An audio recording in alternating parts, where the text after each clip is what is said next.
Going on to you, Taurus. So you have the Sun, the Page of Swords, Seven of Wands, Ten of Cups, Two of Cups, the Death card, the Eight of Swords, the Tower, ooh, the Justice, and the Three of Swords. So exact opposite sign, okay? And the planet that you share Libra with. So a lot of very intense energy. So the Sun, the Page of Swords, and the Seven of Wands represents how a lot of you Taurus, a lot of you Taurus right now are very much so into setting up boundaries. Oh, there we go. Setting up those boundaries, and you realize you start to see how other people try to play you, right? And how it is that these people, they try to play you and they're really very unsuccessful at it, because it just looks like people who try to date you but who do it dysfunctionally are really people who are not really ready to grow up, nor do they have any kind of responsibility, really. And it looks, you just see it as funny, because these people, they want to be feared, and you know what I mean? They want to be respected by a lot of you Taurus. And a lot of you Taurus are like, how, when you don't even want to handle your own responsibilities? And a lot of you Taurus are starting to see that a lot of people are really lackadaisical when it comes to that stuff. They're not really being serious when it comes to this stuff. Not really. You know, everybody wants to be in a relationship until it's time to do relationship stuff. Now everybody starts running off. And the Seven of Wands is that, how can you Taurus take so many people seriously? Well, the answer is that you can't. This is the type of stuff that I've been saying the whole time that a lot of people didn't want to listen to.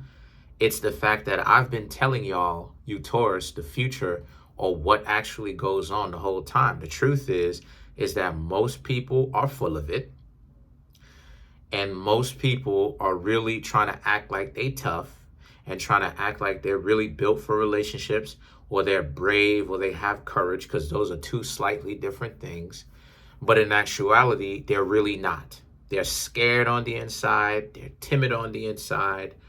And not only is it that they're scared, but it's okay if they were scared, but they found the courage, because that's the difference between bravery and courage. Courage is about you being afraid, but still having to understand you got to carry through with this. As to where bravery is about not really being afraid at all, really, and just things are just mere formality to you. It's just like, it's academic. It's like, oh, okay, this is just a part of my life. It is what it is. This is not my first rodeo, right? And most people are not either. And that's the type of cowardice that I'm talking about. They don't want to become brave. They don't even want to have courage. So what they'll do is that they'll flake out in many different areas, ghost you entirely, come up with reasons why they can't be there, just all types of, a lot of people do a lot of talking. And again, I was right. In the end, you realize that most people are not really built for this thing. And that most people, the illusion is that they're trolling you, but the reality of the situation is most people scared. They cower. They're not built for this. So the thing about it is that the Seven of Wands represents, you will realize through getting to know others, or you're starting to realize, the Ten of Cups, the Two of Cups, that it is harder to actually find people who are genuine than people who just want momentary good fun. Yeah, because most people are operating, I already explained to you what it is. Most people are operating, and they're not all the way upstairs. They're not really built for this. They're not really playing with a full set of cards, if you know what I mean. They're not really. They're really dysfunctional. And to be honest with you, it's really sad. So the Ten of Cups represents, so you understand now that you have to be very selective about the type of people you hang around. They have to be reciprocal. They have to be, first and foremost, They have to really be doing the internal emotional work. They can't be coming out here into the world trying to talk to people and they're dysfunctional as all get up. They out here, they want to be in a relationship, right? They all over the place. They're crisscrossed. They out here, they want to be in a relationship, but then at the same time, even though they want to be in a relationship, they want to cheat on the person, but they claim that the relationship is monogamy or monogamous. Because when you want to go out here and do your own thing, because you're tired of getting cheated on, and you want to go, you want to go do your, I thought somebody was at the door, but you want to go do your own thing, what happens? Now all of a sudden they have rules for you. You better not go out here. Most people are dysfunctional.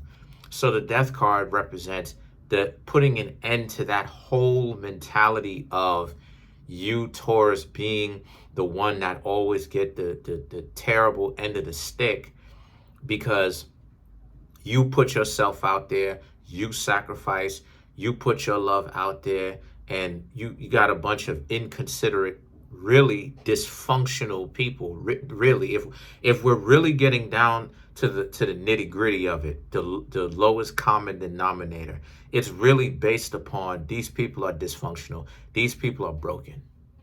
They're broken, really. And a lot of you Taurus are tired of dealing with broken people, and you realize that you're going to have to, some things are going to have to change. And what is going to have to change? The Eight of Swords, the Tower. A lot of you Taurus realize that what's going to have to change is this idea of having to sacrifice yourself and put your love on the table, right? Give so much, and at the same time, you end up having to get so little in return. And I don't mean at what people's capacity to give. I mean, give so much or receive little in return. I mean, people don't even want to put in the effort to get you to understand that you are valuable to them. It's just like, oh, okay, whatever. I don't care. I don't care. I'm being dysfunctional. Who cares? I'm not putting in too much effort. You need to, I'm a boss. You know, all this boss talk. Who are you the boss of? Because you have to be the boss of somebody if you're going to be considered a boss. But who are these individuals the boss of? I don't know. Some imaginary team, I guess. But the thing about it is that the Eight of Swords and the Tower now represent. So as a result of this, the Eight of Swords is about, having to learn to take care of yourself. And a Tower, if people want to let go of relationships with you, if people don't want to be in a relationship, you Taurus don't care about that. That's one thing that a lot of you Taurus are going to have to learn to do. For the Taurus who haven't caught up to this yet, you're going to have to learn to stop caring so much when people try to use that against you, of having you be by yourselves and single. You got to get to a point where it's like, okay, cool, good for you. I don't even care. Good for you. Good luck. Because at the end of the day, what is the worst thing that can really happen? What are they really going to do? The Justice now represents, so as a result, what? The Justice is about you, after you leave them alone and you set those distinctions, you draw those lines in the sand. Whenever it is that those people start acting like that, you stop hanging out with them. And the Justice is about, this is what they wanted. So all the hardships that they get, that's what they wanted. This is what it is that they get. And the Three of Swords now represents, there's going to be a lot of broken hearts, and it's not going to be you Taurus, because they didn't want to respect you Taurus's love. They didn't want to respect you. They thought that you were highly replaceable. Now look at them. Now all of a sudden they're messed up. They're downgraded, and then now it's the mentality of, oh, I wish the Taurus was in my life. It's too late. So let's clarify the Justice. So you have the Temperance, the Nine of Wands, the Ten of Pentacles, and the Empress. So what I'm saying here for you is, to clarify the Justice, you have the Temperance. using your wisdom, the knowledge that you've gained here in your real life, experiences from the past, to your advantage now, because people thought that you would never actually start to see this, wake up and do anything differently. The Nine of Wands and the Ten of Pentacles, and one of the things that a lot of you are going to stop doing is shelling out all this money to get to know people, because you don't have to spend a lot of money, or if any money, trying to get to know people. It is what it is. The Empress now represents, it's another Venus card, by the way, that denotes Libra. But the Empress is about, because at the end of the day, all of this high praise, this inflated ego that people tend to act like, is so good. Why is it that you, Taurus, are the ones sitting quite lovely and comfortable, and they're the ones that has to endure the heartbreak of you not being in their life anymore?